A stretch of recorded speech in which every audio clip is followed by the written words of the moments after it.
Gold, trusted gold buyers. మీరు తాకట్టు పెట్టిన బంగారాన్ని విడిపించి ఈ రోజు ఉన్న మార్కెట్ ధరకు కొనబడను.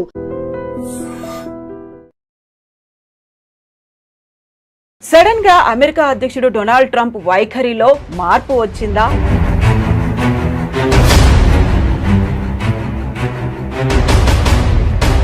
భారత్ ని దూరం పెడితే జరగబోయేటువంటి నష్టాలేంటో తెలిసొచ్చాయా? డొనాల్డ్ ట్రంప్ వైఖరిలో కనిపిస్తున్నాయి.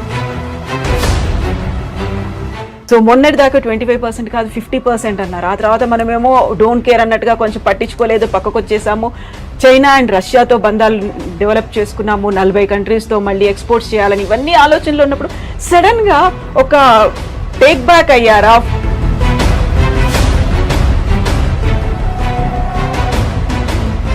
ట్రంప్ ఒక రియల్ ఎస్టేట్ సేల్స్మెన్, ఓనర్ అని చెప్పుకోవచ్చు. ట్రంప్ మెయిన్ స్ట్రాటజీ ఏంటంటే భారతదేశంతో డీల్ చేస్తున్నప్పుడు ఆయనకు ఒక మోడల్ ఏముండే,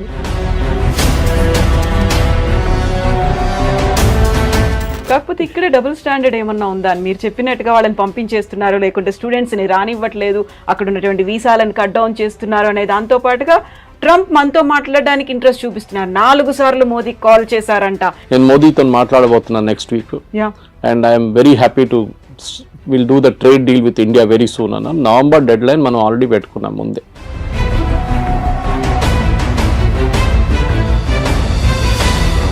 సో ఇక్కడే మనం చాలా స్టబ్బన్ గా ఉన్నాం. మోదీ స్టబ్బన్ గా ఉన్నాడు కాబట్టి అక్కడ కొంచెం టోన్ డౌన్ చేశాడు ట్రంప్. మనకి ఇప్పుడు తప్పని పరిస్థితుల్లో మన దగ్గరకు వస్తున్నారు అనేది. యువర్ ఎనిమీస్ మై ఫ్రెండ్ అంటాం ఇంగ్లీష్ లో. సో న్యాచురల్లీ మనం యుఎస్ తో మన గొడవ ఉన్నాం, మనం చేసాం డైరెక్ట్ చైనా దగ్గరికి వెళ్ళాం. అండ్ లక్కీలీ ఎస్సీఓ సమిట్ ఉండే ఆ టైంలో పుటిన్ కూడా వచ్చారు. దానికన్నా ముందు రాలేదు, పుటిన్ రాలేదు, జీ రాలేదు లాస్ట్ ఎస్సీఓకి.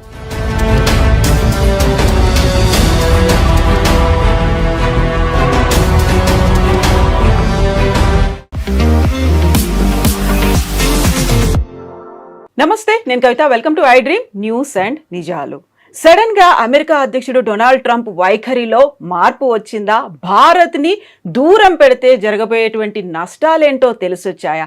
ఎందుకని సడన్ ట్విస్ట్లు, టర్న్లు డొనాల్డ్ ట్రంప్ వైఖరిలో కనిపిస్తున్నాయి? మనతో పాటుగా ఉన్నారు సీనియర్ జర్నలిస్ట్ సురేష్ కొచ్చాతిల్ గారు. సార్ నమస్తే. నమస్తే. సో మొన్నటి దాకా 25% కాదు 50% అన్నారు. ఆ తర్వాత మనమేమో డోంట్ కేర్ అన్నట్టుగా కొంచెం పట్టించుకోలేదు, పక్కకు వచ్చేసాము. చైనా అండ్ రష్యాతో బంధాలు డెవలప్ చేసుకున్నాము, 40 కంట్రీస్తో మళ్ళీ ఎక్స్పోర్ట్స్ చేయాలని ఇవన్నీ ఆలోచనలు ఉన్నప్పుడు సడన్గా ఒక టేక్ బ్యాక్ అయ్యారా? ఫుడ్ డౌన్ అయిపోయారు? ఏమైంది అక్కడ అసలు ట్రంప్ వైఖరిలో? ఎందుకు అలా కనిపిస్తోంది? ట్రంప్ ఒక రియల్ ఎస్టేట్ సేల్స్మెన్, ఓనర్ అని చెప్పుకోవచ్చు. మన జీవితం అంతా రియల్ ఎస్టేట్ అమ్మేయడం. మనకు అందరు తెలుసు రియల్ ఎస్టేట్ వాళ్ళు ఎట్లా మాట్లాడతారని. వాళ్ళకు ఒక అగ్రెషన్ ఉంటుంది వాళ్ళ దాంట్లో. ఎందుకంటే ఒక ప్రాజెక్ట్ అమ్మాలంటే మీకు అంత ఈజీగా చేయలేరు. మీరు చిన్న చిన్న పోరోలను పంపించి చేయకుండా బాస్ డైరెక్ట్లీ డీల్ చేసిన లాంగ్వేజ్ ఒకటి ఉంటుంది. ఒకటి take it or leave it అనేది ఒక లాంగ్వేజ్ ఉంటుంది.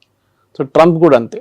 సో ఆయన ఒకసారి ప్రెసిడెంట్ అయ్యారు, మళ్ళీ ఈ లాస్ట్ నెక్స్ట్ టైం మళ్ళీ ప్రెసిడెంట్గా వచ్చారు. సో ట్రంప్ మెయిన్ స్ట్రాటజీ ఏంటంటే భారతదేశంతో డీల్ చేస్తున్నప్పుడు ఆయనకు ఒక మోడల్ ఏముండే, మన వియట్నాం, యూకే ఇట్లాంటి రాష్ట్రాన్ని తీసుకొని EU ఇస్ అ యూనియన్ రాష్ట్రం అని చెప్పాలి దాన్ని. వీళ్ళందరినీ ఎగ్జాంపుల్గా తీసుకొని భారతదేశాన్ని కూడా మనం ఏమైనా చేసుకోవచ్చు, ఏమైనా చేయొచ్చు అని చెప్పి అనుకున్నారు. దాంట్లో 2 కారణాలు ఉన్నాయి. ఒకటి రష్యన్ ఆయిల్ గురించి మాట్లాడతారు. రష్యన్ ఆయిల్ మీద మన మీద ఎంత కోపం ఎందుకు? మనకన్నా ఎక్కువ చైనా కొంటున్నారు. మనం ఎన్నోసార్లు చెప్పాం. US పలేడియం కొంటున్నారు, యురేనియం హెక్సాఫ్లోరైడ్ కొంటున్నారు, ఫర్టిలైజర్ కొంటున్నారు రష్యా దగ్గర నుంచి. టర్కీ మనకన్నా ఎక్కువ ఆయిల్ కొనుక్కుంటున్నారు. కానీ వీళ్ళు ఎవరిని ముట్టకుండా మన మీద వచ్చి పడ్డారు. ఆబ్వియస్ రీజన్ ఏంటంటే భారతదేశంలో ఉన్న 2-3 ప్రైవేట్ రిఫైనరీస్, దాంట్లో ఒకటి జియో, ఒకటి నారా, ఒకటి వీళ్ళు మెయిన్గా ఇంపోర్ట్ చేశారు. రష్యా నుంచి ఇంపోర్ట్ చేసి రిఫైన్ చేసి యూఎస్కి అమ్మారు, యూరోప్కి అమ్మారు, ఈవెన్ యుక్రెయిన్కి అమ్మారు. సో అమెరికన్ కంపెనీస్ ఈ ఫీల్డ్లో పనిచేస్తుండే ముందు. ఏది రిఫైనింగ్లో అంటే క్రూడ్ ఆయిల్ తెచ్చుకొని రిఫైన్ చేయడం, దాన్ని పెట్రోల్ చేయడమో దాన్ని డీజిల్ చేయడమో ఉంటుంది. అక్కడ పెద్ద దెబ్బ. ఎందుకంటే అమెరికన్ రిఫైన్ కంపెనీస్ ఇప్పుడు వెళ్ళి ట్రంప్ దగ్గర ఏడుస్తున్నారు. భారతదేశంలో ఉన్న కంపెనీలు దీనికన్నా ముందు మనం ఎప్పుడు ఇంత అగ్రెషన్ భారత్ కంపెనీలో చూడలేదు మనం. అఫ్కోర్స్ IOCL కానీ, BPCL కానీ, HPCL వాళ్ళు కూడా కొంటున్నారు, కానీ క్వాంటిటీస్ తక్కువ ఉంది రష్యా నుంచి. మనమే $40 కొంటున్నాం, ఇంకో $5 షిప్పింగ్ కాస్ట్, రిఫైనింగ్ కాస్ట్ పెట్టుకుంటే 45, 48 మనం 60కి అమ్ముతున్నాం. మనం అంటే కంపెనీలు ప్రాఫిట్స్ హ్యూజ్. 70 కూడా అమ్మాం ఒకసారి. ఎందుకంటే ఒకసారి మన యుక్రెయిన్ వార్ మొదలైనప్పుడు 200 దాకా పోతుంది డౌట్ ఉండే పర్ బ్యారల్ $US. దాన్ని తగ్గించడానికి అప్పుడు బైడెన్ ఇచ్చిన సజెషన్ ఏంటంటే భారతదేశం రష్యా దగ్గర నుంచి కొనుక్కోండి మీరు, ఎందుకంటే మనకు రూబుల్ ట్రేడ్ ఉండే రష్యాతోని. మనం ఇంటర్నేషనల్ వాళ్ళు, ఎందుకంటే స్విఫ్ట్ అనే ఒక ఇంటర్నేషనల్ ఫైనాన్షియల్ సిస్టమ్ ఒకటి ఉంది. ఆ స్విఫ్ట్ సిస్టమ్ ఏం చేస్తారంటే మనం యూపీఐ ఎట్లా చేస్తాం ట్రాన్సాక్షన్, స్విఫ్ట్ కూడా అట్లనే ఇంటర్ బ్యాంక్ ట్రాన్సాక్షన్స్ ఉంటుంది వాళ్ళకి. దాంట్లో స్పెసిఫిక్గా అమెరికా కావాలని చెప్పి యూరోప్తో కలిసి రష్యాని బ్యాన్ చేసి పడేశారు. సో రష్యా ఎవరితో ట్రేడ్ చేయలేకపోతున్నారు, అది పెద్ద ప్రాబ్లం. సో రష్యా ఏం చేశారు, భారతదేశం దగ్గర వచ్చి మీరు మాత్రం రూబుల్లో ట్రేడ్ చేసుకోండి, you pay by rupee are you pay by rouble Russian currency.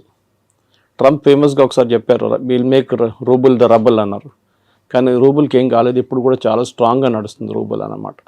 So ఈ యొక్క పెద్ద దేనికంటే ఇది అందరూ అనుకుంటారు ట్రంప్కి ఇంత కోపం ఎందుకు కోపం అంటే, ట్రంప్ వాళ్ళ ఫ్రెండ్స్ ఆయన ఎలక్షన్ ఫైనాన్స్ చేసిన వాళ్ళు ఈ చాలా మట్టుకు ఈ ప్రైవేట్ రిఫైనరీస్ వాళ్ళు దాంట్లో చాలా వాళ్ళు ప్రాఫిట్స్ ఇప్పుడు దాకా సంపాదించారు. సడన్గా భారతదేశంలో ఉన్న కంపెనీలు వచ్చి మొత్తం ప్రాఫిట్స్ అన్ని కొట్టుకుపోయారు. సో అది కోపం అన్నమాట. So it is nothing to do with buying Russian oil, దాంతో రష్యాకి డబ్బులు వస్తుంది, దాంతో యుక్రెయిన్ మీద బాంబులు వేస్తున్నారని. మనకన్నా ఎక్కువ దీనికి ఉన్న న్యాచురల్ గ్యాస్, జయశంకర్ గారు చెప్పారు ఒకసారి, మనకన్నా ఎక్కువ మనం ఒక నెలలో కొంటున్న క్రూడ్ ఆయిల్ యూరోప్ హాఫ్ డేలో గ్యాస్లో కొనేస్తుంది. ఎందుకంటే వాళ్ళకి వింటర్ టైంలో హీటింగ్కి గ్యాస్ కావాల్సి వస్తుంది. హంగరీ, పోలాండ్ కొంటున్నారు. మొన్న ఆ పైప్ లైన్ మీద యుక్రెయిన్ వాళ్ళు వచ్చి బాంబు వేస్తే ప్రెసిడెంట్ ట్రంప్ తిట్టారు పట్టుకొని యుక్రెయిన్ని. ఎందుకంటే రష్యా నుంచి వెళ్తున్న ఆయిల్ ఆలోచించండి, రష్యన్ టెరిటరీ నుంచి హంగరీ, పోలాండ్కి వెళ్తున్న పైప్ లైన్ ఆయిల్ పోతుంది, దాని నుంచి ఆయిల్ వెళ్తుంది వాళ్ళకి ఎవ్వరికి ప్రాబ్లం లేదు, మనం కొనుక్కోకూడదు. So this was the first problem. రెండవది ఏంటంటే మన ట్రేడ్ టాక్స్. ట్రంప్ ఏమనుకున్నారు, అన్నిటికీ 0%. సరే అండి చేస్తాం. ఇప్పుడు మీరు ఒక ప్రోడక్ట్ అమెరికా నుంచి యాపిల్ తెస్తారండి, యాపిల్ అమ్ముతున్నాడు, లోకల్ యాపిల్లో ఎగ్జాంపుల్ తీసుకుందాం, డజన్కి $200 అనుకున్నాం, లేకుంటే డజన్కి హాఫ్ డజన్కి 200 అనుకుంటాం. భారతదేశంలో అదే దానికి $100, $150 ఇస్తే ఏ కొనుక్కుంటారు, విచ్ ఇస్ చీపర్. మన దేశంలో BMW నడిపిస్తున్నాడు కూడా టమాటా రేట్ బార్గెన్ చేస్తారు, అది మన కల్చర్లో ఉంది అది. సో మీరు US నుంచి వచ్చిందని చెప్పి కొనడం ఫస్ట్ నాకు గుర్తుంది, ఇప్పుడు కూడా చిన్నప్పుడు కేరళకి వెళ్తున్నప్పుడు మా నేటివ్ ప్లేస్కి దుబాయ్ పెద్ద ఫ్యాషన్ అప్పుడు, I'm talking of late 70s. So మా కజిన్స్ కొంతమంది వెళ్ళారు అక్కడికి. వాళ్ళు వస్తున్నప్పుడు పర్ఫ్యూమ్లు, టీషర్ట్లు, ట్రాక్ సూట్లు, ఇంకా బిస్కెట్, చాక్లెట్లు అన్నీ తీసుకొస్తారు. సో అక్కడ ఒక డిస్ట్రిబ్యూషన్ ప్యాటర్న్ ఉంటుండే, రాగానే ఫస్ట్ సరౌండర్ చేసుకుంటారు, మొత్తం సరౌండ్ చేసి నాకేం తీసుకొచ్చాను అడిగితే వాడు ఒక పర్ఫ్యూమ్ తీసుకో, ఒక బిస్కెట్ తీసుకో, ఒక చాక్లెట్ తీసుకో అని ఇచ్చేస్తారు. ఏజ్ బట్టి ఉంటుంది, కొంతమందికి టీషర్ట్లు. ఆ ఫ్యాషన్ అది పోయింది కదా మొత్తం. ఎందుకంటే ఇప్పుడు కావాలంటే మన దగ్గర నుంచి కొనుక్కెళ్తారు అందరు. ఇప్పుడు ఒక డ్యూటీ ఫ్రీ షాప్ పెడితే కూడా మీకు చూడండి మ్యాక్సిమం సేల్ లిక్కర్లు అవుతుంది, ఇంకే కాదు. పర్ఫ్యూమ్లు అంతా భారతదేశంలో దొరుకుతుంది, మీరు కస్టమ్ నోటిఫైడ్ షాప్కి వెళ్తే మీకు దొరుకుతుంది, నార్మల్ షాప్లో దొరుకుతుంది, మీకు బయట నుంచి ఎందుకు ఫ్యాషన్. యుఎస్ ప్రాబ్లం ఏంటంటే మా ప్రోడక్ట్ మేము భారతదేశంలో అమ్మాలి, మీరు డ్యూటీ తగ్గించండి. ట్రంప్ ఎప్పుడు చెప్తున్న ఒక ఎగ్జాంపుల్ హార్లీ డేవిడ్సన్, మీరు వినుంటారు. హార్లీ డేవిడ్సన్ మీద 150%, 200% పెట్టారు. ఇలా హార్లీ డేవిడ్సన్ మీద మీరు 300% కూడా పెట్టండి, ఏ ప్రాబ్లం ఉండదు. ఎందుకంటే అది కొనాల్సిన కొంటాడు, దాని క్రేజ్ తగ్గదు. క్రేజ్ అని కదా, క్రేజ్ ఒకటి, ఇట్స్ ఆస్పిరేషనల్ ప్రోడక్ట్ అంటాం మన ఇంగ్లీష్లో. ఒక యాపిల్ ఐఫోన్ లాగా, ఒక నాలాంటి వాళ్ళు ఒక OnePlus ఫోన్ నడిపిస్తున్నాడు, యాపిల్ ఐఫోన్ ఒక ఆస్పిరేషనల్ ప్రోడక్ట్గా ఉంటుంది. కానీ నాకు ఆ ప్రాబ్లం లేదు. ఓకే, నా కూతురు దగ్గర ఐఫోన్ ఉంది, కానీ నేనప్పుడు నా ఎంత సింపుల్ ఫోన్ అంత సింపుల్ నడిపించు. కానీ కొంతమందికి ఆస్పిరేషనల్ ప్రోడక్ట్స్ ఉంటుంది. ముందు యూఎస్ నుంచి వస్తున్న యూఎస్ ప్రోడక్ట్స్ మీద చాలా క్రేజ్ ఉండే, మేడ్ ఇన్ యూఎస్ఏ. అది మేడ్ ఇన్ చైనా అని యాక్చువల్లీ, దాన్ని స్టిక్కర్ పెట్టేసి మేడ్ ఇన్ యూఎస్ఏ చేసి మనకు అమ్ముతారనమాట. సో దాంట్లో మెయిన్గా మనకి మిషనరీ అక్కడి నుంచి వచ్చే కార్ల మీద మనకు ప్రాబ్లం లేదు. ఆల్రెడీ టెస్లా అమ్ముతున్నారు, బాంబేలో షోరూమ్ వచ్చేసింది, అమ్ముతున్నారు. మనకు మహారాష్ట్ర మినిస్టర్ కొన్నారంట first buyer of particular brands అన్ని స్కూల్కి పంపించడానికి. సో మన దగ్గర డబ్బులు ఉన్న వాళ్ళు ఉన్నారు, కొంటారు.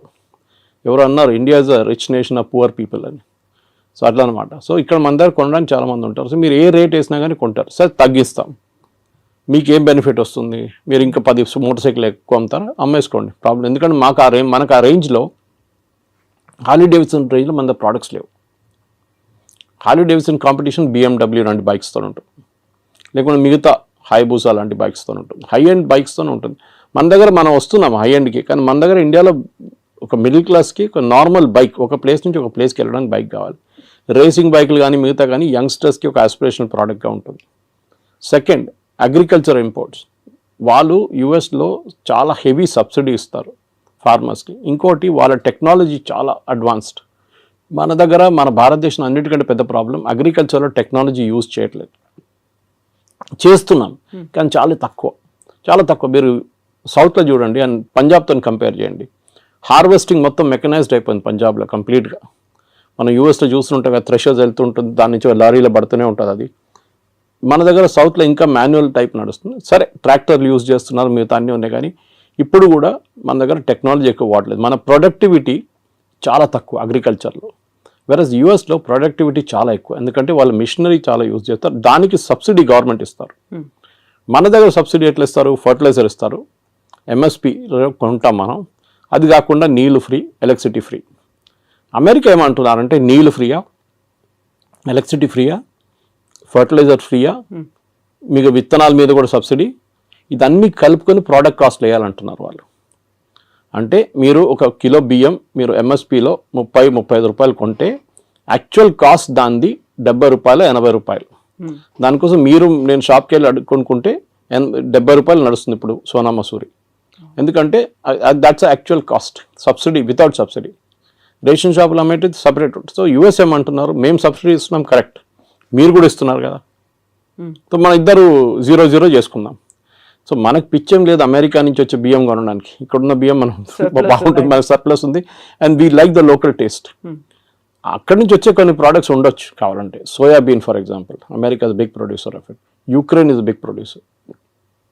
భారతదేశంలో ఎప్పుడు కూడా మన దగ్గర సన్ఫ్లవర్ ఆయిల్ కానివ్వండి, మిగతా ఆయిల్స్ చాలా మటుకు ఎక్సెప్ట్ ఫర్ కోకోనట్ ఆయిల్ పక్కన పెడితే అన్నీ ఇంపోర్టెడ్. మన దగ్గర లోకల్ ప్రొడక్షన్ చాలా తక్కువ, ప్రొడక్షన్ ఎందుకంటే కాస్ట్ చాలా ఎక్కువ. సో నేను మొన్ననే ఒక ఇంటర్వ్యూ చేసిన ఒక ఎండీతో, ఇట్లాంటి ఆయిల్ కంపెనీ, ఆయన చెప్పారు ఈ మ్యాట్ that we import everything, almost everything మనం ఇంపోర్ట్ చేస్తాం. మన ఇండియాలో తయారయ్యే సన్ఫ్లవర్కి అంత క్వాలిటీ లేదు, బయట నుంచి వచ్చే సన్ఫ్లవర్ క్వాలిటీ చాలా బాగుంది అంటాం, and cost is very less, ఎందుకంటే మెకనైజేషన్ అగైన్. మన దగ్గర ఒక పొలాల్లో ఒక హాఫ్ ఏకర్లో 20 మంది పనిచేస్తే వాళ్ళ జీతాలు కంపేర్ టు ఒక మెకనైజ్ ప్రాసెస్ పెడితే ఏంటి, మళ్ళీ మన వాళ్ళు ఏడుస్తారు, కమ్యూనిస్ట్ వాళ్ళు స్పెషల్లీ ఏడుస్తారు, ఇది మిషన్ తీసుకొస్తే ఉద్యోగం ఉండదు కదా అని చెప్పేసి. పని ఉండదు కదా మనుషులకి, అందరూ లేబరర్స్ ఏం చేస్తారు, ఇక్కడ పొద్దున వచ్చి నిలబడతారు కదా వర్క్ కోసం, అడ్డాల్లో నిలబడతారు కదా, వాళ్ళ సంగతి ఏంటని అడుగుతారు. కరెక్ట్, అది మనకు కూడా ఇప్పుడు కూడా అగ్రికల్చర్ మీద 60% ఎంప్లాయ్మెంట్ అగ్రికల్చర్ సెక్టర్లో ఉంది మన దగ్గర. So we cannot wish that away. So but at the same time మనం ఏం చేయాలంటే ఒక ప్రొడక్టివిటీ కూడా పెంచాలి. సో అమెరికా ఏమంటున్నారు, మా దగ్గర తీసుకోండి అంటే వాళ్ళ ప్రోడక్ట్ కాస్ట్ తక్కువ ఉంటుంది, వాళ్ళు ఏ ప్రోడక్ట్ అగ్రికల్చర్ అమ్మినా కానీ తక్కువ ఉంటుంది బికాజ్ ఆఫ్ మెకనైజ్ కాస్ట్. మూడవది వాళ్ళ దగ్గర కొనేటప్పుడు వాళ్ళు అడుగుతున్న మీరు మిల్క్ ప్రోడక్ట్స్ కొనమంటున్నారు వాళ్ళు. ముందు మీకు గుర్తుంటుంది కవిత గారు, నేను చిన్నప్పుడు ఉన్నప్పుడు వెరీ యంగ్, బయట నుంచి అమెరికా నుంచి పాలు తెప్పించుకుంటుండే మనం, పాలని కాదు పౌడర్. మన దగ్గర మిల్క్ ప్రొడక్షన్ లేకుండే, చాలా తక్కువ ఉండే. మీరు ఒక లీటర్ పాలు కొనాలంటే మీరు లైన్లో నిలబడాలి, పొద్దున్నెళ్ళి 5 గంటలకు గిన్నె ఒక బర్తన్ తీసుకొని నిలబడితే మీకు 6:30కు 7 గంటలకు హాఫ్ లీటర్ పాలు దొరుకుతుంది, ఒకసారి అది కూడా దొరకదు. దాని తర్వాత మనం అమూల్ చూసాం, అమూల్ రెవల్యూషన్ వచ్చింది, మదర్ డైరీ కానీ మిగతా మళ్ళీ ఇప్పుడు అన్ని ప్రైవేట్ డైరీలు వచ్చి మీకు ఎక్కడ కావాలి పాలు మీ ఇంటికి తెచ్చిస్తారు ఇప్పుడు ప్రాబ్లం. కానీ ఒక టైంలో ఉండే, ఇప్పుడున్న యంగ్స్టర్స్కి తెలియదు, ఇప్పుడున్న చాలామందికి యంగ్ జనరేషన్కి తెలియదు, పాల కోసం కూడా మనం లైన్లో నిలబడుతుండే. అప్పుడు మనం అమెరికా నుంచి తెప్పించుకున్నాం milk products, milk powder special పిల్లలకి ఇవ్వడానికి ఇస్తుండే అప్పుడు. దాని తర్వాత అమూల్ స్ప్రే వాళ్ళు కూడా ఇంట్రడ్యూస్ చేస్తారు ఇండియాలో. ఇప్పుడు వాళ్ళు ఏమంటారు, మా దగ్గర మీరు మిల్క్ ప్రొడక్ట్స్ కొనండి అంటారు. మన ప్రాబ్లం ఏంటంటే అమెరికాలో ఉన్న ఆవులకి పెడుతున్న తిండిలో నాన్ వెజ్ ఎక్కువ, అంటే బీఫ్ ప్రోడక్ట్స్ ఎక్కువ. వాళ్ళు బీఫ్ని డ్రై చేసి, ఇప్పుడు మన క్యాట్స్కి పెడతాం చూడండి, కుక్కలు పెడతాం, అది ఫుడ్ ఉంటుంది, విస్కాస్ ఉంటుంది, పెడిగ్రీ ఉంటుంది, విస్కాస్ ఉంటుంది. That kind of product is given to cows also. So మన దగ్గర ఒక నార్మల్ ఇండియన్కి మీరు ఎంత నాన్ వెజ్ తిన్నా కానీ మిల్క్లో నాన్ వెజ్ అనగానే అయే అంటారు. ఆవుకు కూడా పెడుతున్నారు, అదే ఆవుని రేపు చంపేసి మళ్ళీ ఇంకో ఆవుకు పెడతారు తిండి వాళ్ళు. అది వాళ్ళ లాజిక్ వాళ్ళది, అది వాళ్ళ ఇండస్ట్రీ ఎట్లయినా పనిచేస్తుంది. ప్రొడక్టివిటీ తగ్గిపోయిందో 20 లీటర్ 30 లీటర్ కన్నా తక్కువ వచ్చిందో వాళ్ళు 20-30 వాళ్ళ ప్రొడక్టివిటీ, మన దగ్గర 6 లీటర్లు ఇస్తే కూడా మనం పని నడిపించుకుంటాం మనం ఈ చిన్న చిన్న ఊర్లంతా. ఇది ప్రాబ్లం. సో అమెరికా నుంచి మూడో ప్రోడక్ట్ మిల్క్. మనం చెప్పాం no, we will not buy. మీరు తీసుకొస్తే కూడా నా లాజిక్ ఏంటంటే మీరు అలౌ చేయండి, కానీ made in America with non veg అని టేప్ పెట్టండి. ఎంతమంది కొంటారు చూద్దాం. With that red signal symbol. అదా, అది రెడ్ అయితే ఎట్లా ఉంటుంది, అది కొంతమందికి అది తెలియదు. కానీ ఇది మీరు ఒక క్యాంపెయిన్ నడిపేయండి, ఇది అమెరికా నుంచి వచ్చిన ప్రోడక్ట్, దీంట్లో నాన్ వెజ్ ఉంది, సో బీ కేర్ఫుల్. పాలలో కూడా పిల్లలకి మీ పిల్లలకి ఇదే పాలు పెడతారా, మీరు పొద్దున్న తాగే ఛాయ్ ఇదేనా, మీరు హోటల్కి వెళ్ళి తాగే ఛాయ్లో నాన్ వెజ్ ఉంటుంది, అది కావాలన్నా వద్దా అని అడిగితే యాక్చువల్లీ ఎవరు కొనరు. కానీ మిల్క్ ప్రోడక్ట్స్ బై ప్రోడక్ట్స్ ఉంటుంది, అది బహుశా కొనవచ్చు. కానీ మన దగ్గర కూడా అమూల్ లాంటి కంపెనీస్ చాలా మటుకు ప్రైవేట్ సెక్టర్లో మొత్తం ఫ్లడ్ చేసేసినాయి మార్కెట్లో. మన ముందు బటర్ కానీ చీజ్ కానీ చిన్న చిన్న వేరియేషన్స్ ఉంటుండే, ఇప్పుడు దాంట్లోనే 10 వేరియేషన్స్ వచ్చేసినాయి.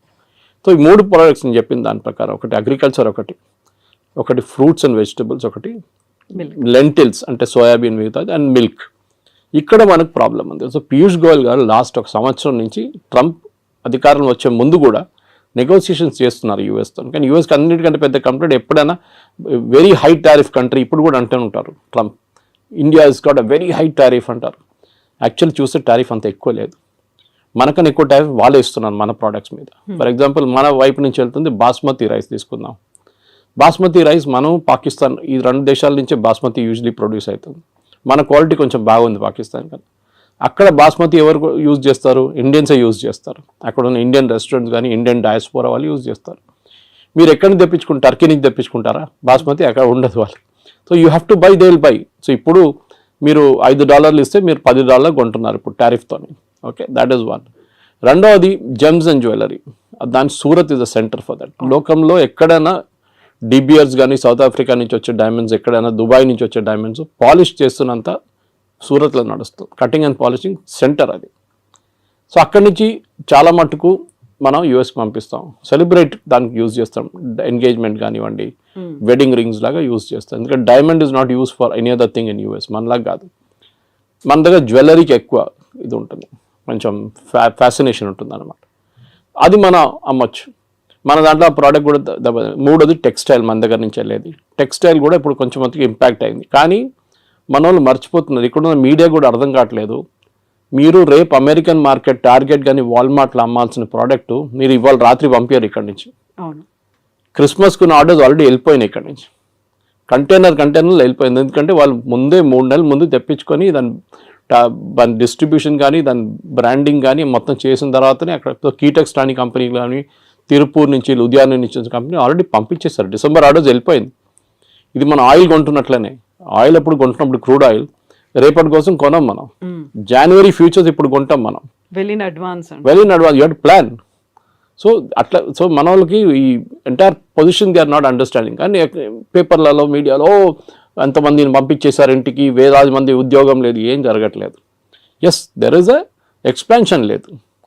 కాకపోతే ఇక్కడ డబుల్ స్టాండర్డ్ ఏమన్నా ఉందా అని మీరు చెప్పినట్టుగా వాళ్ళని పంపించేస్తున్నారు, లేకుంటే స్టూడెంట్స్ని రానివ్వట్లేదు, అక్కడ ఉన్నటువంటి వీసాలను కట్ డౌన్ చేస్తున్నారు అనే దాంతో పాటుగా ట్రంప్ మనతో మాట్లాడడానికి ఇంట్రెస్ట్ చూపిస్తున్నారు. 4 సార్లు మోదీకి కాల్ చేశారంట, ఇలాంటి వార్తలు కూడా ఇవాళ ట్వీట్ చేశారు కదా ట్రూత్ సోషల్లో, నేను మోదీతో మాట్లాడబోతున్నాను next week, and I'm very happy to will do the trade deal with India very soon అన్న. నవంబర్ డెడ్ లైన్ మనం ఆల్రెడీ పెట్టుకున్నాం ముందే. పీయూష్ గోయల్ గారు ఎన్నోసార్లు చెప్పారు that we will finish the deal by November. ఎందుకంటే ఇంత పెద్ద డీల్ని మనం ఈజీగా ఫినిష్ చేయాలి. మనం ఈయూతోని మనకు ఇంకా నడుస్తుంది నెగోసియేషన్స్. యూకేతోను మనకి 3.5-4 సంవత్సరాలు పట్టింది యూకేతో ఎఫ్టీఏ కోసం, ఫ్రీ ట్రేడ్ అగ్రిమెంట్ కోసం. Most of the products India నుంచి వెళ్ళేది యూకేకి ఇప్పుడు 0% వెళ్తుంది. ట్రంప్ ఏమంటున్నాడు, నేను 0% చేయలేను, మీరు నాకు 0% ఇవ్వాలి అంటే కస్టమ్స్ డ్యూటీ 0. నేను ఎందుకు చేయలేనంటే మాకు కాంగ్రెస్ నుంచి అప్రూవ్ తీసుకోవాలంటే వాళ్ళ పార్లమెంట్ నుంచి అప్రూవల్ తీసుకోవాలి, వాళ్ళు ఇవ్వరు. సో మినిమం నాకు 10-15% పెట్టాల్సి వస్తుంది. That is what 15% is. అది ముందు 5 ఉండే, తర్వాత 10 చేసింది, ఇప్పుడు 15, 25, మన దగ్గర 50 వేసింది. అగైన్ రష్యన్ ఆయిల్ గురించి మాట్లాడుతున్నప్పుడు సేమ్ ప్రాబ్లం. రష్యన్ ఆయిల్ని మనం ఇంకా కొంటామని చాలా క్లియర్గా ప్రధానమంత్రి చెప్పలేదు, కానీ మిగతా అందరు మాట్లాడుతూ చెప్పారు. జయశంకర్ గారు కానీ మిగతా ఫారిన్ మినిస్టర్ మాట్లాడుతూ we will buy oil from the best source possible. ఎందుకంటే మాకు ఎంత తక్కువ రేట్లో వస్తే అంత మంది మేము అమ్ముతాము. మేము will not by expensive oil. US ఏమంటున్నారు, మా దగ్గర నుంచి ఆయిల్ షేల్ ఆయిల్ ఉంటుంది వాళ్ళ దగ్గర నుంచి దాట్ ప్రోడక్ట్ కాస్ట్ ఎక్కువ ఉంటుంది షేల్ ఆయిల్ది. అది కూడా distance of shipping it. US నుంచి ఇండియాకి తీసుకురావాలంటే ఆయిల్ మీకు వెస్ట్ ఏషియా నుంచి దగ్గర పడుతుంది, రష్యా నుంచి కూడా ఈజీగా తెప్పించుకోవచ్చు, ప్రాబ్లం లేదు, పెద్ద డిస్టెన్స్ ఏం లేదు. ఎందుకంటే రష్యాకి డిఫరెంట్ పైప్ లైన్స్ ఉన్నారు. మన గ్వాడర్ పోర్ట్ మన ఇరాన్లో డీల్ చేస్తున్నాం చూడండి, we are planning to bring the oil there. అక్కడి నుంచి మనం ఇక్కడ తీసుకురావడానికి భారతదేశం 2 రోజులు వచ్చేస్తుంది షిప్, మిగతాది 6 రోజులు 7 రోజులు తీసుకుంటుంది అనమాట. So it's all a big process. కానీ మన దగ్గర ఉన్న మీరు అడిగిన స్టూడెంట్స్ అడిగారు, ఇట్స్ ఎ డిఫరెంట్ థింగ్. అది దానికి పెద్ద ప్రాబ్లం ఉంది, లేదని చెప్పలేము. మన దగ్గర ఎస్పెషల్లీ తెలుగు స్పీకింగ్ స్టేట్స్లో యూఎస్కి వెళ్ళడం అనేది ఒక పెద్ద ఫ్యాడ్. యూఎస్కి వెళ్ళకపోతే వాడు యూజ్లెస్ ఫెలో, అమ్మాయి అయినా అబ్బాయి అయినా వాళ్ళు పనికిరారు. ఇక్కడ ఉన్న వాళ్ళు ఈవెన్ యూరోప్కి వెళ్ళి జర్మనీకి వెళ్తే కూడా నో యూఎస్కి వెళ్ళలేదు కదా నువ్వు ఫినిష్డ్. చదివారా, అక్కడ ఉద్యోగం చేస్తారు, అక్కడ పెట్రోల్ బంక్లో సూపర్ మార్కెట్లో పనిచేస్తారు. ట్రంప్ ఏమంటున్నారు, మీరు చదవడానికి వచ్చారు, చదవండి, దాని తర్వాత వెళ్ళిపోండి. ఆప్షన్లో ఓపీటీస్ ఉన్న ట్రైనింగ్ ఉంటుంది, ఇంకా 2 సంవత్సరాలు ఉండొచ్చు కావాలంటే. మిస్యూజ్ చేస్తున్నారు, అందరూ అనట్లేదు, సర్టన్ పర్సంటేజ్ వాళ్ళు. ఇప్పుడు వాళ్ళు ఏం చేస్తున్నారంటే క్రాక్ డౌన్ అక్కడ నడుస్తుంది. 4600 మందిని లాస్ట్ 3 నెలలు పంపించేశారు ఇండియాకి స్టూడెంట్స్ని. ఎందుకంటే కోర్స్ అయిపోయిన తర్వాత కూడా అక్కడ ఏదో చిన్న పని చేసుకుంటా ఇల్లీగల్గా చేస్తున్నారు. ఎవరైనా అమెరికన్ వర్కర్కో లేకుంటే లీగల్ వర్కర్కి $10 ఇవ్వాలంటే గంటకి, మన వాళ్ళు వెళ్ళి $5 పనిచేస్తారు. సో దట్ ఇస్ మీరు కూడా వెళ్ళొచ్చారు యూఎస్కి, you know the situation, it is like that. అది ఎప్పటి నుంచో అట్లా ఉంది. దాని తర్వాత ఎట్లయినా గ్రీన్ కార్డ్ ఒకటి వచ్చిన తర్వాత దానికోసం వెయిట్ చేస్తారు, దాని తర్వాత సిటిజన్షిప్ నెక్స్ట్. ఇది వీ షుడ్ ఒక కంట్రీకి వెళ్ళినప్పుడు, ఇప్పుడు మనం బంగ్లాదేశ్ వాళ్ళని రోహింగ్యాలను తిట్టుకుంటాం ఇక్కడ, వాళ్ళు వచ్చి మన దగ్గర వచ్చి మొత్తం మన ఉద్యోగం తీసుకెళ్ళిపోతున్నారు, మన ఇక్కడ మన భారతదేశం ఏంటో ధర్మశాల అనేది అంటాం మనం. యూఎస్ కూడా అదే అంటున్నారు, మా సిటిజన్స్ ఉన్నారు, వాళ్ళకు ఉద్యోగం కావాలి, మీరు వచ్చి తీసుకెళ్ళిపోతున్నారు అని ట్రంప్. ఎందుకంటే ఆయన ఎలక్షన్ క్యాంపెయిన్ దాని మీద ఉండే, make America great again, American jobs protect చేస్తాం. సో న్యాచురల్లీ ఆయన చేస్తారు అది. కానీ మన దగ్గర ఏముండాలంటే high end skills, chip design ఉండొచ్చు, ఏఐ బేస్డ్ వర్క్ ఉండొచ్చు, రోబోటిక్స్ ఉండొచ్చు, దాంట్లో హై అండ్ వర్క్ చేసేటోళ్ళని ఇప్పుడు అడుగుతున్నారు. వాళ్ళంతా మిగతా లో అండ్ మాకు వద్దు. ఇది దుబాయ్లో కూడా జరిగింది. 70s, 80s, 90s up to 2000 దుబాయ్లో కన్స్ట్రక్షన్ బూమ్ ఉండే. వర్కర్లు కావాలి, సిమెంట్ హ్యాండిల్ చేసే మిక్సర్స్ కావాలి, అట్లనే సెంటరింగ్ చేసేటోళ్ళు కావాలి, ప్లాస్టరింగ్ చేసేటోళ్ళు కావాలి, ఎలక్ట్రీషియన్స్ కావాలి. ఇప్పుడు ఆ ఫేస్ అయిపోయింది దుబాయ్లో. The construction face is over, now the maintenance face is going on. నడిపించడానికి మనుషులు కావాలి. So that skill is different అన్నమాట. మన వాళ్ళు ఏం చేస్తున్నారంటే ఇప్పుడు కూడా చదవడానికి ఎందుకు వెళ్తారు, కొన్ని యూనివర్సిటీస్ అసలు పేపర్లో కూడా ఉండదు, అట్లాంటి యూనివర్సిటీ కూడా వెళ్ళరు. మనకు కొంచెం ఎడ్యుకేషనల్ కన్సల్టెంట్స్ కూడా ఆ బిజినెస్ చేస్తారు. వాళ్ళు లేనిపోయిన లోన్లు ఇచ్చేసి మీకు అన్ని చూపించేసి మిమ్మల్ని ఎక్కడ ఆకాశం మీద ఎక్కిచ్చేస్తారు వాళ్ళు. అక్కడ వెళ్ళినాక అంతే సంగతి, మీరు ఈజీగా అదే అయిపోతారు. అది ఎప్పుడు యూఎస్ పాపులారిటీ తగ్గిందో, టఫ్ అయిపోయినప్పుడు కెనడా మొదలుపెట్టారు. కెనడాకి పాపులేషన్ తక్కువ, వాళ్ళకి మనుషులు కావాలి అక్కడ. So naturally they are asking, ఇండియన్స్ని అలౌ చేస్తున్నారు, చాలా మటుకు వెళ్తున్నారు అక్కడ కూడా. కానీ అక్కడ కూడా ఒక బ్యాక్లాష్ వచ్చేసింది. ఇప్పుడు మొన్న ఆస్ట్రేలియాలో చూసాం, ప్రొసెషన్ తీశారు ఆస్ట్రేలియన్స్, మీరు వినుంటారు, టీవీలో వచ్చినా అని. వాళ్ళు ఏమంటున్నారు, ఇండియన్స్ని పంపించేసేయండి, మాకు వీళ్ళు వద్దు ఇక్కడ అని. You have created that situation. So ట్రంప్ని మీరు తిట్టి ఫైదా లేదు. We should find a way to solve the problem. Modi గారు ట్రంప్తో కూర్చొని మా పిల్లలకి 50,000 పిల్లలకి అడ్మిషన్ ఇవ్వండి అంటే మన దగ్గర నుంచి వెళ్ళే డబ్బులే కదా అది. We are spending billions. అక్కడ వెళ్ళి ఫీజులు కడుతున్నాం, హాస్టల్ దాంట్లో కడుతున్నాం, ఫుడ్ అండ్ అకామిడేషన్ కోసం కడుతున్నాం, చాలా ఉన్నాయి. అక్కడున్న యూనివర్సిటీకి కూడా వీళ్ళు కావాలి, లేకుంటే వాళ్ళు తాళం వేసి వెళ్ళిపోతారు. కానీ మీరు హార్వర్డ్ కానీ, ఏల్ లాంటి యూనివర్సిటీ, కొలంబియా లాంటిది, యూపెన్ లాంటి అట్లాంటి హై అండ్ ఇన్స్టిట్యూట్స్కి వెళ్ళేటప్పుడు మీకు ప్రాబ్లం ఉండదు. Problem is with the low and institutes. అక్కడ వెళ్ళి మళ్ళీ మీరు ప్యాలెస్టీనియన్ కాజ్ కోసం అది ఇది అని చెప్పి ప్రొటెస్ట్ చేస్తే డెఫినెట్గా పంపించేస్తారు వాపస్. ఇప్పుడు మీ సోషల్ మీడియా యాక్టివిటీస్ కూడా మనం దీని గురించి ముందు కూడా మాట్లాడాం. ఇక్కడ నుంచి వెళ్ళే పిల్లల సోషల్ మీడియా యాక్టివిటీ కూడా చెక్ చేస్తున్నారు. కొంతమంది డిలీట్ చేసేస్తున్నారు వాళ్ళ పాత యాక్టివిటీని. ఏదో గ్రేటా థన్బర్గ్ని లేకుంటే మన అరవింద్ కేజ్రీవాల్ని, ఫార్మర్ ప్రొటెస్ట్ని అంత సపోర్ట్ చేసిన వాళ్ళు చాలామంది ఉన్నారు మన దగ్గర స్టూడెంట్స్. ఆ బ్లడ్లో వాళ్ళకి కొంచెం గరం ఉంటుంది అప్పుడు బ్లడ్ అనమాట. ఇప్పుడే సడన్గా వాళ్ళకి అర్థమైపోయింది, అది తీసుకెళ్ళి యూఎస్కి వెళ్తే వాడు వీసా ఇవ్వడు నాకు. ఇప్పుడు ఇన్ పర్సన్ వీసా రామంటున్నారు వాళ్ళు, from the country of origin. If you are an Indian country, ఇండియాకి వచ్చి మీరు వీసా ఇంటర్వ్యూ అటెండ్ చేయండి. చాలా మార్పులు వస్తున్నాయి. కానీ మోదీ చేసేది ట్రేడ్ డీల్ అండ్ ట్రంప్తోని, ఎడ్యుకేషన్ డీల్ కాదు. ఎడ్యుకేషన్ డీల్ చేయాల్సింది సపరేట్ సెక్షన్ అది. దానికి మనం ఫస్ట్ ఆఫ్ ఆల్ మన వైపు నుంచి చాలా మార్పులు తీసుకురావాల్సింది. We should ensure that only the best of the students will go there. ఏదో యూఎస్కి వెళ్ళాలని కాదు, because there are enough options. మీకు జర్మనీకి వెళ్ళొచ్చు, మీరు ఫ్రాన్స్కి వెళ్ళొచ్చు, మీరు యూరోప్లో చాలా కంట్రీస్ ఉన్నాయి. ఓకే, దాని తర్వాత మన వాళ్ళు కెనడా అయిపోయిన తర్వాత ఆస్ట్రేలియాకి వెళ్ళారు, మీకు గుర్తుంటుంది, అక్కడ కూడా backlash. So let us not build a system wear Indians అనగానే వీ డోంట్ వాంట్ దమ్ అని చెప్పకుండా మనం ట్రేడ్ డీల్ కానివ్వండి, ఎడ్యుకేషనల్ డీల్ కానీ అన్ని చేయించుకోవాల్సి వస్తుంది. సో ఇక్కడే మనం చాలా స్టబర్న్ గా ఉన్నాం. మోదీ స్టబర్న్ గా ఉన్నాడు కాబట్టి అక్కడ కొంచెం టోన్ డౌన్ చేశాడు ట్రంప్. మనకి ఇప్పుడు తప్పని పరిస్థితుల్లో అనివార్యత ఉంది కాబట్టి మన దగ్గరకు వస్తున్నారు అనేది. జియో పాలిటిక్స్ అదే ఉంటుందండి. Your enemy is my friend అంటాం ఇంగ్లీష్లో. సో న్యాచురల్లీ మనం యుఎస్తో మన గొడవ ఉన్న మనం ఏం చేసాం, డైరెక్ట్ చైనా దగ్గరికి వెళ్ళాం. అండ్ లక్కీలీ ఎస్సీఓ సమిట్ ఉండే ఆ టైంలో పుటిన్ కూడా వచ్చారు. దానికన్నా ముందు రాలేదు, పుటిన్ రాలేదు, జీ రాలేదు లాస్ట్ ఎస్సీఓకి. మోదీ గారు వెళ్ళారు, ముగ్గురు కలిసి ఫోటో ఒకటి ఫేమస్ ఫోటో ఒకటి ఉంది. దాంతో ట్రంప్ భయపడి ట్రంప్ ట్వీట్ కూడా చేశారు ట్రూత్ సోషల్లో, that gone to the dark China అని చెప్పేసి. ట్రంప్కి అన్నిటికంటే పెద్ద భయం రష్యా కాదు, China. Actually economically, manufacturing wise and military wise China యూఎస్కి చాలా పెద్ద కాంపిటీషన్.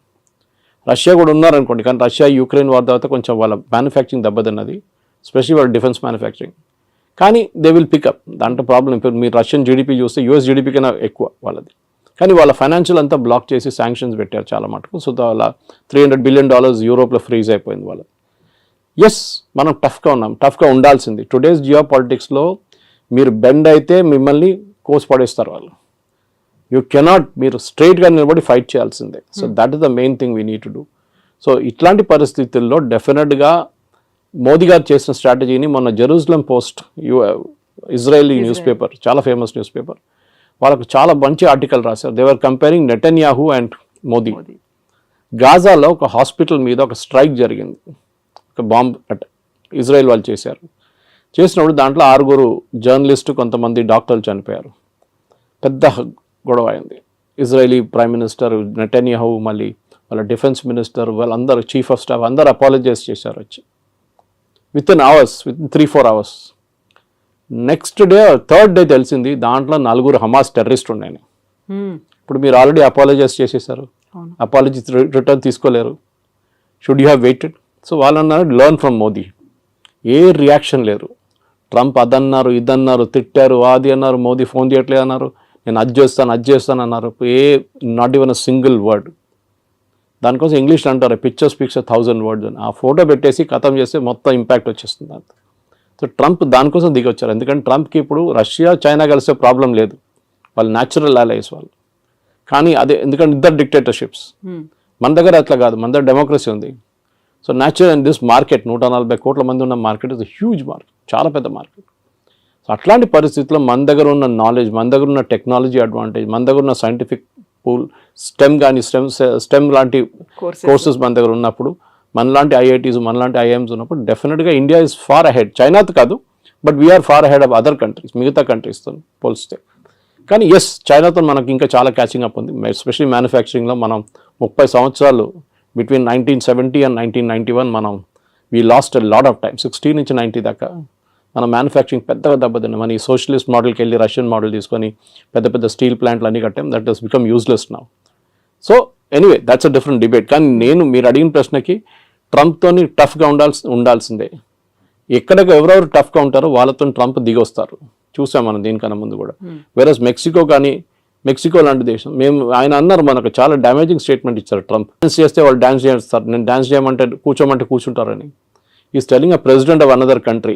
ఆలోచించండి, నేను ఏం కావాలంటే చేస్తే మీరు చేస్తారు నా కోసం. ఎందుకంటే ఒకసారి చేశారు, టారిఫ్ తగ్గించామని తగ్గించేస్తాం. మనం sorry, we will not do it. మనకు కూడా ఒక ఆత్మగౌరవం ఉంటుంది, ఒకటి ఈగో ఉంటుంది, మనకి హెల్దీ ఈగో ఉండాలి అంతే. So we will not do it as a nation. ఇప్పుడు మోదీ గారికి చాలా ఈజీ ఉండే, అన్నిటి ఎగ్రీ అని చెప్పి సంతకం పెట్టేసి అయిపోతుండే, ఈ శాంక్షన్స్ ఏమో లేకపోతుండే. కానీ లాంగ్ టర్మ్లో డ్యామేజ్ వస్తుండే మనకి. ఆ లాంగ్ టర్మ్ డ్యామేజ్ ఇప్పుడు ఉండదు. And that is the main thing. Long term damage పక్కన పెట్టేసి we have to now take care of. సరే, ట్రంప్ దిగొచ్చారు కదా, మనం కూడా మాట్లాడదాం. మనం కూడా ఇప్పుడు లేదు గుర్రం మీద కూర్చొని నేను మాట్లాడలే అని చెప్తా, అట్లా కాదు కదా. So elephant and dragon are dancing అని చెప్పి ట్రంపే చెప్పారు. అండ్ డెఫినెట్లీ ఈ యొక్క troika of power Russia, China, ఇండియాది, మనం దాన్ని డైల్యూట్ చేయకూడదు. ట్రంప్ ఇవాళ చెప్పారు, మళ్ళీ రేపు ఇంకా చెప్తారు. మళ్ళీ US can never be trusted. 71 వార్లు అదే చేశారు. మళ్ళీ దాని తర్వాత పోఖ్రాన్ 2 చేసినప్పుడు, వాజ్పేయి గారు ఉన్నప్పుడు అదే మన మీద శాంక్షన్స్ పెట్టారు, నాట్ టారిఫ్స్ కాదు. అంటే మీరు ఒక ప్రోడక్ట్ కొనలేరు, అమ్మలేరు, ఆ పరిస్థితికి వచ్చేసాం మనం కంప్లీట్గా. మన క్రయోజెనిక్ ఇంజిన్స్ కావాలంటే మొత్తం ఆపేశారు. నంబి నారాయణ గారిని కేసులో ఇరికిచ్చారు యుఎస్ వాళ్ళు, సిఏ యూజ్ చేసి. పాపం ఆయన అసలు ఎందుకు ఆ ప్రాజెక్ట్ డిలే చేయడానికి, ఎందుకంటే వీవర్ పోక్రాన్ చేసామని చెప్పేసి. దాని తర్వాత చూడండి ఇప్పుడు Vajpayee refuse to bend. George Fernandes ఆ టైంలో దానికన్నా ముందు కోకోకోలాని బయట తరిమి కొడితే థమ్స్అప్ గ్రో అయింది అప్పుడు. ఇప్పుడు కూడా Thums Up is number 1 Indian brand. So అట్లా చాలా ఉంది. కొంతమంది అన్నారు కేఎఫ్సి బాయ్కాట్ చేద్దాం, మన మెక్డానల్డ్స్ బాయ్కాట్ చేద్దాం, పెప్సీ తాగొద్దు, కోక్ తాగొద్దు. That's all childish. అది కాదు చేస్తే, అది మనం బంగ్లాదేశ్లో కూడా చూసాం అట్లాంటి ప్రొటెస్ట్ అంతా. మన దగ్గర మెచ్యూర్గా రియాక్ట్ కావాలి. మోదీ గారు is dealing in very very mature manner. ఇది అయిపోయిన తర్వాత డెఫినెట్గా yes we should negotiate. And నెగోషియేషన్లో మోదీ ఈజ్ ఛాంపియన్. ట్రంపే చెప్పారు అది. గుజరాతీతో బార్గెన్ చేయడం అనేది అంత ఈజీ కాదు. And Piyush Goyal is no less chartered accountant, he knows, ఆయన మినిస్ట్రీ ఆయనకు చాలా బాగా తెలుసు. కానీ it is not his own decision. ఆయన డిసిషన్ ఒకటే కాదు కదా, it is a cabinet decision. So డెఫినెట్గా ఎన్నోసార్లు తిరిగి వచ్చారు, తిరిగి వచ్చారు. Definite we will go half వే. వాళ్ళు కూడా హాఫ్ వే రావాల్సింది. మన అన్నిటికీ మనం ఎస్ చెప్పాం, కొన్నిటికి మనం ఎస్ చెప్తాం, వాళ్ళు కూడా కొన్నిటికి ఎస్ చెప్పాలి. మనకు కూడా యాక్సెస్ కావాలి యూఎస్ మార్కెట్కి. ఎవరో వచ్చి చెప్పారు ఐటీ మీద ట్యాక్స్ పెడుతున్నారు, it's non sense thing. IT is not done that way. వీళ్ళకి అర్థం కాదు, మాట్లాడుతున్నారు కూడా అర్థం కాదు. ఎందుకు ఫార్మా మీద ఎందుకు పెట్టలేదండి 50%? వాళ్ళకి అవసరాలు ఉన్నాయి. అది ఇప్పుడు మీరు ఐటీ కంపెనీ మీద వెళ్తే ఏమవుతుంది, వాళ్ళ ప్రోడక్ట్స్ ఎక్స్పెన్సివ్ అవుతుంది, మనకు ప్రాబ్లం లేదు. టారిఫ్ ఎవరు కడుతున్నారు? అమెరికన్ కన్స్యూమర్ కడుతున్నారు. ఇప్పుడు ఇండియన్స్ కట్టలేదు, చైనీస్ కట్టట్లేదు. So this is the main thing we need to understand. So ఇవాళ పొద్దున కూడా డిబేట్లో అడిగినప్పుడు ఇంకో ఛానల్ అడిగారు నా దగ్గర 50% ఇది మళ్ళీ పెడితే ఏమవుతుంది ఐటీ అని. ఏం కాదు. మైక్రోసాఫ్ట్ 2 లక్షల స్క్వేర్ ఫీట్ తీసుకున్నారు మన ఫైనాన్షియల్ డిస్ట్రిక్ట్లో, వాళ్ళ మెయిన్ క్యాంపస్ పక్కన. ఎందుకు తీసుకుంటారండి? They see a growth there. And అమెరికాకు ఒక్కటే కాదు కదా ఈ సాఫ్ట్వేర్ ఎక్స్పోర్ట్స్ వెళ్ళేది, లోకం మొత్తం కొంటున్నారు. విండోస్ ఆపరేటింగ్ సిస్టమ్ ఎక్కడ అన్నిట్లో ఉంటుంది, మీ ఆరకల్ ఎక్కడ కూడా వాడతారు. అమెరికా ఒకటే కాదు. It's just correct, it's a huge market, no doubt. కానీ మనం కూడా as a position of strength నుంచి మాట్లాడాలి. మా దగ్గర ఉన్న టెక్నాలజీ, మా దగ్గర ఉన్న మ్యాన్ పవర్ అండ్ మా దగ్గర ఉన్న మార్కెట్ యాక్సెస్, 140 కోట్ల మంది మార్కెట్ యాక్సెస్ కావాలంటే మీరు కూడా దిగి రావాల్సిందే. మేము కూడా కొంచెం we will also soften up, we will meet halfway. అది మన స్ట్రాటజీ ఉండాలి. Yes sir, thank you so much. Thank you. And don't forget to subscribe to iDream. And for more videos, Please subscribe to iDream. Please subscribe to iDream. Please subscribe iDream. And please subscribe to iDream. For more videos, subscribe to iDream. please like, share and subscribe to the channel. Congratulations, iDream. Subscribe to iDream. Subscribe to iDream. So subscribe to iDream Media. iDream ki iDream team andarki huge congratulations. Please subscribe iDream Media. Please subscribe to iDream. Subscribe iDream. Please subscribe to iDream. iDream అంటే నా కళల channel subscribe చేసుకున్న నోరు తిరుగుతలేదు, మీరైతే గంట గుర్తు కొట్టండి. For more such videos, please subscribe to iDream.